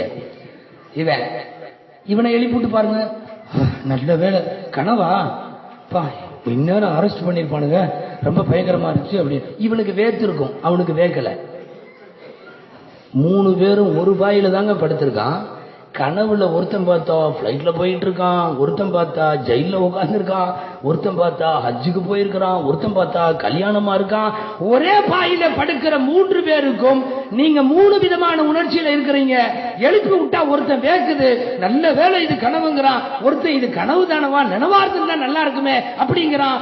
மாறி மாறி உணர்வுகளில் உணர்ச்சிகளில் அனுபவிப்பவைகளில் ஒரு பாயில படுத்திருக்கிற உங்கள் மூவருக்கும் இடையிலே இப்படிப்பட்ட உணர்வு பரிமாற்றங்கள் இருக்குமானால், ஒரு கபூர்ல படுத்திருக்கிற மையத்துகள்ல அதே மையத்துகள்ல அவருக்கு சொர்க்கம், அவருக்கு தண்டனை. சுருக்கமா சொன்னா, ஏதோ அபூ சுஜைர் மாதிரி சில பேர் விவரம் தெரிந்து விளக்கி இருக்கிறார்கள். கபர் விஷயத்துல நாம் விளங்காதது அதிகம், அதற்காக இல்லைன்னு சொல்லிட முடியாது. அனுபவிக்க போகிற உலகம் என்பது அதுதான். நாம் கண்ணை மூடியதற்கு பிறகு உள்ள உலகத்திற்காக கண் திறந்து இருக்கக்கூடிய இந்த உலகத்தில் என்னென்னவெல்லாம் தேவையோ, என்னென்னவெல்லாம் முன் தயாரிப்போ அதை செய்து முடிப்பதற்கு மாத்திரம்தான். எப்படி வந்துடும்? விரும்பினாலும் விரும்பாட்டியும் வந்துடும். மௌத்த விரும்புறவங்க யாரு? கன்ஃபார்மா யாரும் விரும்புறதெல்லாம் இல்லை. எப்ப விரும்புவாங்கன்னா படாத பாடுபட்டு நோய் வந்தா செத்து தொலைஞ்சாவது பரவாயில்லம்பாங்க. ஹதீஸ் இருக்கு. அப்ப மௌத்த கூப்பிடக்கூடாதான், அப்ப மையத்தை ஆசை வைக்க கூடாதான். லாயத்த மண்ண என்ன அஹதுக்கும் பிதுர்ரின் நஸல பிஹி, உங்களில் ஒருவர் தனக்கு ஏற்பட்ட வியாதிக்காக மௌத்தை ஆசைப்பட வேண்டாம். அப்ப மௌத்த ஆசைப்படக்கூடாது. நாம மௌத்த ஆசைப்படுற மாதிரி ஐடியாவே இல்லையே. கபிரிஸ்தான்ல எல்லாம் துவா எழுதி போட்டிருக்கோம். கபிரிஸ்தான்ல மன்னரை வாசிகளை பார்த்து சலாம் சொல்லுகிற போது இப்படி சலாம் சொல்ல வேண்டும்னு அரபியிலேயே எழுதுனால தப்பிச்சது. அரபியில என்ன தெரியுமா எழுதிருக்கு? அஸ்ஸலாமு அலைக்கும் யா தார கௌமி முஃமினீன் வ இன்னா இன்ஷா அல்லாஹு பிக்கும் லாஹிகூன் அல்லது அன்தும் ஸலஃபுனா வ நஹ்னு பில் அஸர் இப்படி எல்லாம் எழுதியிருக்கோம். சுருக்கமா என்ன அர்த்தம் வந்து, மன்னரை வாசிகளே அஸ்ஸலாமு அலைக்கும், நீங்க முன்னால போயிட்டீங்க, நாங்க சீக்கிரமா வர்றோம்னு அர்த்தம். தமிழ்ல மட்டும் பொருள் எழுதுனீங்கன்னா யாரும் ஓத மாட்டாங்க. ஏன் அங்க இப்பதான் நீண்ட ஆயுள கூடுன்னு கேட்டுட்டு வெளியே வர்றோம், இங்கே சீக்கிரமா வர்றோம்னு நல்லா இருக்கிறது பிடிக்கலையா? இந்த மாதிரி சில தர்ம சங்கடமெல்லாம் இருக்கிறதுனால தான் சில பள்ளிவாசல்ல அரபியிலேயே எழுதி போட்டுறாங்க. என்னன்னு, நீ வந்து மன்னரைக்கு வந்தா இதை ஓத வேண்டும். மக்கள் ஓதிருக்கு, பிரச்சனை இல்லை. நீ இன்னதான் பொருள்னு சொன்னீங்கன்னா மன்னரை வாசிகளே அஸ்ஸலாமு அலைக்கும் அப்படின்ட்டு போயிடுவாங்க. நீங்க முன்னாடி போயிருக்கீங்க, நாங்க பின்னாடி வர்றோம்னு ஒரு துவா இருக்கு இல்லையா, அது பாதி கட்டாயிரும். ஆனா யதார்த்தம் என்னன்னா வந்துடும். விரும்பினாலும் யாரும் மௌத்துக்கு வந்து சில நேரம் நபிமார்களே கூட மலக்குல் மௌத்து வந்த உடனே என்ன அதுக்குள்ள வந்துட்டியன்னு கேட்டிருக்காங்க. மூசா அலைஹிஸ்ஸலாம் அடிச்சதா ஹதீஸ் இருக்கு. யார? மலக்குல் மௌத்த. அவர் வந்து போலாமான்னு இருக்காரு. சலான்னு ஒரு அறை. எங்க எங்க யார வந்து என்ன என்ன கூப்பிடுற நீ? என்ன அரைஞ்சாலும் தடுக்க முடியுமா? நான் விளையாட்டுக்கெல்லாம் மிகைப்படுத்தி எல்லாம் சொல்லல. நசை ஷரீஃப்ல ஹதீஸ் நம்பர் 2063 நசையில எடுத்து பாருங்க. மலக்குல் மௌத்து வந்து நின்ன உன்ன பலார்னு அரைஞ்சிருக்காரு மூசா அலைஹிஸ்ஸலாம். அதுக்கப்புறம் தான் லேசா முடிஞ்சா போக வேண்டியதானவா? சரி சரி ஒன்னும் பெருசா நினைச்சுக்காத, கிளம்பு, போயாச்சு. மலக்குல் மௌத்து வருகிற போது மரணத்தை எதிர்கொள்ளுகின்ற அவசர சூழலில் மரணம் வர்றது யாரும் விரும்பல, நபிமார்கள் உட்பட. நம்மளுக்கு சில பேர் சும்மா வேணா சொல்லிக்குவாங்க. இந்த முஃபீது தாலிபின்னு ஒரு கிதாப் இருக்குது, ஹஜ்ரத்மார்களுக்கு எல்லாம் தெரியும். இந்த அரபி கல்லூரிகள்ல 1வது 2வது ஜும்ரால நீதி கதை மாதிரி அதை ஓதி கொடுப்பாங்க. அதுல ஒரு கதை வருது. என்ன கதைன்னா, கிழவி ஒருத்தி விறகு தூக்கிட்டு வந்துட்டு இருப்பா. வந்துட்டு இருக்கிறப்போ விறகு தூக்க முடியாம தூக்கி போட்டு சலிச்சு போய் சொல்லுவா, பாலா போன மவுத்து வந்து தொலைஞ்சாவது போய் சேர்ந்துடலாம், டெய்லி இந்த விறகு சுமையை சுமந்துக்கிட்டு நாம படுற பாடு அப்படின்னு. நிஜமாலுமே வந்துட்டாரு. அவர் ஏதோ அந்த ஏரியால இருந்து பரப்போட்டிருக்கு. யாரு? மலக்குல் மௌத். ஸ்பாட்ல வந்து உட்காண்டாரு. ஏம்மா கூப்பிட்டியா? நீ யார்? நீ என்னைத்தான் கூப்பிட்ட. என் பேர் மலக்குல் மௌத்து. நான் ரூஹு வாங்கறதுக்காக வந்திருக்கேன். ரொம்ப இந்த விறகு தூக்கி சலிச்சு போய் கிளம்புற ஐடியால கூப்பிட்ட மாதிரி தெரிஞ்சது. பொம்பளை டக்குன்னு சொல்லிச்சான், இல்ல தலையில தூக்கி வைக்க ஆள் இல்லைன்னு கூப்பிட்டேன், கொஞ்சம் ஒரு கையை பிடிச்சி தூக்கி வச்சுட்டு போன்னு. 80 வயசுல உள்ள கிழவி கொஞ்சம் சுமைய மேல தூக்கி வச்சுட்டு போன்னு கூப்பிடுறா. மரணத்தை விரும்பி ஏற்றவர்கள், விரும்பி வான்னு கூப்பிட்டவங்க யாரும் இல்லை. நான் இங்கே பதிவு செய்ய விரும்புகிறேன், விரும்பியா விரும்பாவிட்டாலோ அப்படி மரணம் வந்து விடுகிற போது, அப்படி ஒரு கண்ணை மூடி விட்டால், கண்ணை மூடி விட்டதற்கு பிறகு நடக்கும் மன்னரையோ அல்லது மறுமையோ, அந்த உலகம் நமக்கு வேணா புரியாம இருக்கலாம், உண்மை இல்லாம இல்லை. அதற்கான தயாரிப்புகள் நாம் செய்தாக வேண்டும். என்ன நடக்குதுன்னு தெரியாம கூட இருக்கலாம். அது ஒரு உலகம். அல்லாஹு அக்பர். ஒரு சஹாபி இருந்தாங்க, சாபித் இப்னு கைஸ் ரலியல்லாஹு அன்ஹு. சாபித் இப்னு கைஸ் போர்க்களத்தில் வஃபாத் ஆயிட்டார், ஷஹீத் ஆயிட்டார். பொதுவாக உங்களுக்கு தெரியும், ஷஹீதானவங்களை அப்படியே அடக்கணும், ரத்தத்தோடு அவர்களின் ஆடையோடு அடக்கிடணும். நாம குளிப்பாட்டக்கூடாது, மலக்குகள் குளிப்பாட்டுவாங்க. அந்த ஆடையை கூட கஃனாக மாற்றக்கூடாது, அவங்க ட்ரெஸ்லயே அடக்கணும். அப்ப அவர் போர்ல அணிஞ்சிருந்தா உருக்கு சட்டை இருந்துச்சு. உருக்கு சட்டைங்கிறது இரும்பு ஆயுதம். அது அந்த போர் சட்டை, கவச சட்டையை கழட்டி அங்க போட்டிருந்தாங்க. வஃபாத் ஆயிட்டாங்க, அடக்கியாச்சு. அந்த கவச சட்டையை இன்னொரு சஹாபி பார்த்தாரு. அவர் பார்த்துட்டு, வீட்டுக்கு எடுத்துட்டு போயிட்டார். அவர் தான் ஷஹீத் ஆயிட்டார். அவருக்கு யூஸ் ஆக போறதில்லை.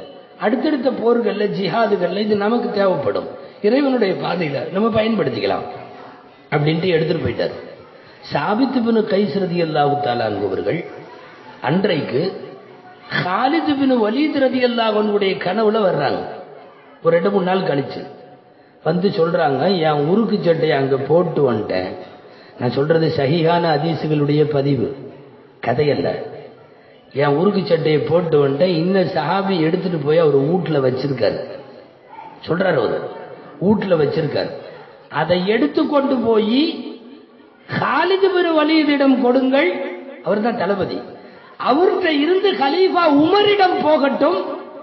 உமர் ரலியல்லாஹு அன்ஹு இந்த கவசத்தை என் இறந்து போன என்னுடைய கவசத்தை வித்து நான் கொஞ்சம் கடனை விட்டுட்டு வந்திருக்கேன். அந்த கடனை அந்த கவசம் விற்கிற காசுல அடைச்சிட்டோம். யாரு கனவுல? காலித் பின் வலீத் ரலியல்லாஹு அன்ஹு கனவுல வந்திருக்கு, உமர் ரலியல்லாஹு அன்ஹு கனவுல வந்திருக்கு, எல்லாம் வந்திருக்கு. கடைசியில காலையில எந்திரிச்சு போய் வீட்டு கதவை தட்டி, ஆமா மௌத்தா போ ஷஹீதாகி போனாரு சாபித் பின் கைஸ், அவரோட கவசம் உன் வீட்லயா இருக்கு? ஆமா. எங்கிருந்து? போர்ல இருந்தா எடுத்த? ஆமா. உன்னோடது இல்ல? இல்ல. எதுக்கு எடுத்த? இல்ல, அவர் இறந்து போயிட்டாரு, நாம பயன்படுத்திக்கலாம்னு எடுத்தேன். கொண்டா, இது அவரோட தான். தொடர்ந்து வந்து சொல்லிட்டு இருக்காரு. இறந்து போனவர் சொல்லுகிறார். கொண்டு போய் காலித் பின் வலீத் போய் உமர் ரலியல்லாஹு அன்ஹு போய் ஏலத்துக்கு வருது. நல்லா கவனிக்கணும், மௌத்தா போறதுக்கு முன்னாடி கொடுத்த வசியத்து இப்ப ஏலமாயி வரல, அந்த வசியத்தை நிறைவேற்றல. மௌத்தா போய் கபூர்ல உள்ளவர் வந்து வசியத்து செய்யறாரு, என்னோட இந்த பொருளை எடுத்து வித்து நான் இவருக்கு கொடுக்கணும் இவருக்கு கொடுக்கணும்னு லிஸ்ட் அவுட் பண்ணி கொடுத்துட்டு போறாரு. அதை விற்று சரியாக அடைக்கிறார்கள். கடன் முடிஞ்சிருச்சு. கபருக்கு பின்னால உள்ள ஒரு வாழ்க்கையினுடைய உண்மை நிலை இன்னைக்கு உள்ள அறிவியல் உலகத்துல நாம் அதை மறந்துடக்கூடாது.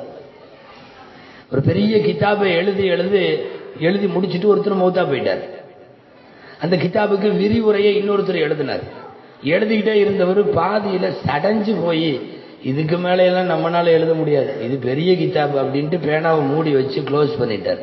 ஒரு வாரம் கழிச்சு அந்த மூல நூலாசிரியர், மார்ட்டின் என்று சொல்லுவார்கள், அந்த மூல நூலாசிரியர் இவருடைய கனவுல வந்து, எப்ப என் நூலுக்கு விரிவுரை எழுதிட்டு இருந்த, பாதியில நிறுத்திட்டேன், இன்னும் கொஞ்சம் இருக்கு, நீ இதுவரையும் எழுதிட்டு வந்த எல்லாத்தையும் படிச்சுட்டேன், நல்லாவும் இருக்கு, அதனால மீதியை எழுதி முடிச்சிரு. எழுதி முடித்தார்கள். நான் சொல்றதெல்லாம் சின்னஞ்சிறது 1-2 நல்லோர்களாக வாழுகிறவர்களுடைய கபருடைய வாழ்க்கை, வலிமார்களினுடைய கபருடைய வாழ்க்கை, சஹாபாக்களின் கபருடைய வாழ்க்கை, எல்லாத்துக்கும் மேலிட அபிமார்கள், குறிப்பாக அருமை நாயகம் ஸல்லல்லாஹு அலைஹி வஸல்லம், இவங்களுடைய கபரு வாழ்க்கையெல்லாம் நாம நினைக்கிற மாதிரி சாதாரண தரத்திற்கு உட்பட்டதல்ல. எனவே மன்னரையும் சரி, அதற்கு பின்னால இருக்கிற கண் பார்த்திராத, காது கேட்டிராத, மனித கற்பனையில் சிந்தித்து அறிய முடியாத அளவுக்கு ஆற்றல் பெற்றிருக்கிற அந்த மறுமை விஷயத்தில் நமக்கு விளங்காம நிறைய இருக்கலாம். ஆனா உண்மையும் அதுதான், உறுதியும் அதுதான், கன்ஃபார்மா நடக்க போறதும் அதுதான். இருக்கிற காலத்தை தயவு செய்து மௌத்தா போறதுக்கு முன்னாடி நாம் எவ்வளவு தூரம் மறுமைக்கு தயாரித்து வைத்திருக்கிறோம் என்பதை மாத்திரம் யோசிப்பதற்கும் தன்னைத்தானே கேட்டுக்கொள்வதற்கும் தான் இந்த துனியாவுடைய வாழ்க்கை. காலம் ஒன்றும் கடந்து விடவில்லை, இப்போதும் ஒன்றும் தாமதம் இல்லை. நாம் செய்த நல்ல செயல்களை கொஞ்சம் நினைத்து பார்த்துவிட்டு, இனிமேல் செய்ய போக இருக்கின்ற என்னென்ன செய்ய வேண்டும் என்பதை நினைத்து பார்த்துவிட்டு, அவைகளுக்கு தோதுவாக வாழ்க்கையை நாம் பயணப்படுத்த வேண்டும். எல்லாம் வல்ல அல்லாஹ் ஜல்ல ஷானஹு தஆலா அத்தகைய தௌஃபீகை தருவானாக. இம்மையினுடைய வாழ்க்கையை மிகச்சரியாக மறுமையின் பலன்களுக்காக பயன்படுத்திக் கொள்ளுகிற நன்மக்களாக அல்லாஹ் நம்மை ஆக்கி அருள் புரிவானாக. அல்லாஹ் ஜல்ல ஷானஹு தஆலா மரணத்திற்கு தயாராகிற போது அவனுடைய பொருத்தமான அடியாராக மரணிக்க, அவனுடைய பொருத்தத்தோடு ரிதுவானோடு மரணிக்க, அவனுடைய கோபம் இல்லாமல் மரணிக்க, கலிமாவோடு மரணிக்க அல்லாஹ் தௌஃபீக் செய்வானாக. நம்முடைய மறுமையை சிறப்பாக்கி ஜன்னத்துல் ஃபிர்தௌஸை அல்லாஹ் நசீபாக்குவானாக. நம்மிலும் நம்முடைய குடும்பத்திலேயும் எத்தனை பேர் இறந்தார்களோ, இதுவரை வஃபாத்தாகி இருக்கிறார்களோ, அல்லாஹ் அவர்களையெல்லாம் பொருந்தி கொண்டு அவர்களுடைய கபரு வாழ்க்கையையும் மறுமை வாழ்க்கையையும் சிறப்பான வாழ்க்கையாக அல்லாஹ் ஆக்கி தருவானாக. ஆமீன். வ ஆகிரு தஅவானா அனில் ஹம்துலில்லாஹி ரப்பில் ஆலமீன்.